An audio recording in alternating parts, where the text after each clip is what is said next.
பழனியில ஒரு சாமி இருந்தார், அழுக்குமூட்டை சாமின்னு பேர். பழனி அழுக்குமூட்டை சாமின்னு பேர். அவர் பார்த்தா பைத்தியக்கார மாதிரி தெரிவார்.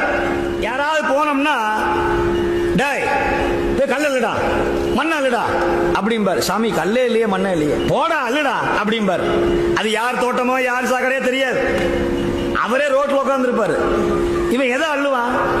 டேய் போய் அழுடா, போய் சொல்றேன்ல, அல்ல மாட்டேன் அப்படிம்பார். சாமி சாமி உத்தரவுங்க அப்படின்னு அங்க இருக்கிற பேப்பர்லாம் எடுத்துக்கிட்டு 4 கல்ல அள்ளுவான்.